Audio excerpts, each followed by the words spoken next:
So write down the next topic, date literals. After keywords we were supposed to discuss date literals, but yeah, we skipped. But it's again the same thing. So let me tell you what exactly date literals help you with. Whenever you write down these date literals, it substitute a value which should be there and which is dynamic.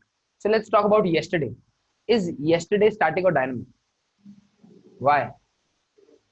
It keeps on changing with the day, with another day. So tomorrow, today is going to be yesterday. Day after tomorrow, tomorrow is going to be yesterday. So we cannot write down any static value over here when we want to compare. Like if I want to write down a query in which I want the records which got created yesterday, so I mean I cannot have a static value over there. If I'll write it down like let's say date something, and I mean I cannot compare it like this. I'll have to create a date variable. But let's say if I'm comparing it with 12th 06 2019, then I mean it's gonna change. Tomorrow it's gonna be 13. It should be 13. Day after tomorrow it should be 14. So instead of this, what I can do is, and again, these literal, I mean you cannot use functions. There are no functions that you can use inside this query. So all what you'll have to do is, like, one way to use it is like d, declare a date variable d,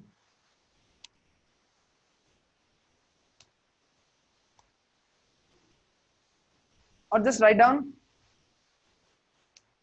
yesterday. It will automatically calculate yesterday according to the according to the date on which this is getting executed. So if it is getting executed today, the yesterday will be 1 day less than that. If it is getting executed 15 days after that, then the 14th day will be considered as yesterday. So that's what it is, right? Similar to yesterday, there are another date literals. Today, instead of using that today function and adding into a date variable and comparing it over here, you can just simply use it like this, today, right? Next, tomorrow. It's same, right?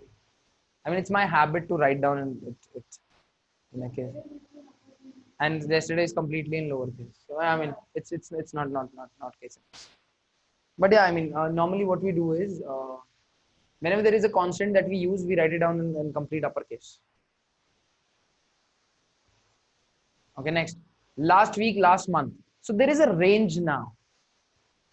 There is a complete range. Like last week, when it got started and when it got ended, there's a complete range. If you want to write it down as a range, then you'll have to first calculate what was the first date of the last week. You have to write down a formula for that and everything, and then you'll have to write down a formula to calculate the end date, and then you'll have to write it down like this. Instead of last week, you'll have to write down is greater than equals to this and less than equals to this. Instead of doing that, just write down last week. It will take a complete range, that whether the created date is between the last week or not. And if it is, then return it as a result, else leave it as it. It's easy. It makes it easy. In SQL, also in SQL or SQL, also, I think like these literals are not available. You'll have to write down a formula first to calculate the dates and everything, and then you'll have to put it over there. Over here, it's so easy. Last week, done. Right? Then comes last month. If the date comes in the range of last month, then this can be used. So these are the different literals that we've got, and these are not the only ones. There are a lot of others as well. You can just check it into the Salesforce Developers Guide or the API Reference Guide. In that, you'll find a lot of literals that might be helpful for you to write down the query. Is it clear? Date literals, everyone? Okay. A random date, just write down that random date. So like if you want to compare it with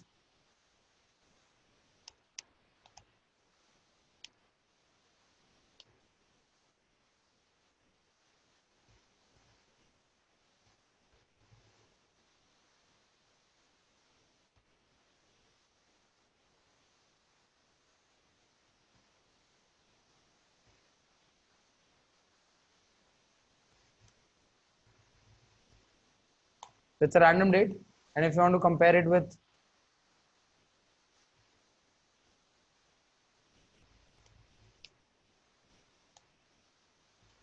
Do it right.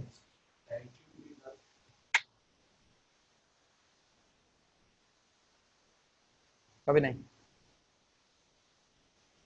Why did you missed it?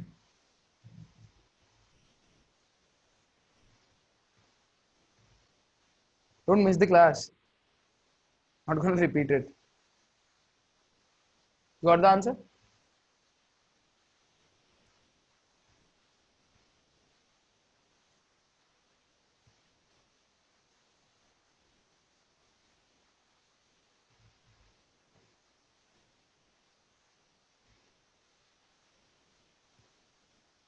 Okay. Let me do that. So last week and last month is nothing but a complete range with which you can compare a single date. That's all what it is. Instead of writing down the calculation, doing the calculation on your own in the Apex program, what is the significance of tomorrow? So like, if you want to compare it with tomorrow, like if the birth date is tomorrow, currently I'm using the example with created date, but if the birth date is tomorrow, then send them an email or send them a voucher that yeah, I mean, do your shopping on your birthday, before your birthday, something like that. I mean, there is not only created date when it comes to date, and yeah, I mean, Abhishek, it's like last week is a complete range that automatically gets calculated, and created date gets compared with that. And similarly, last month is again the complete range of that particular month with which you can compare instead of just calculating it into Apex and then using those greater than and less than formulas to compare it with. Hope you got the answer. So this query will give different result every day.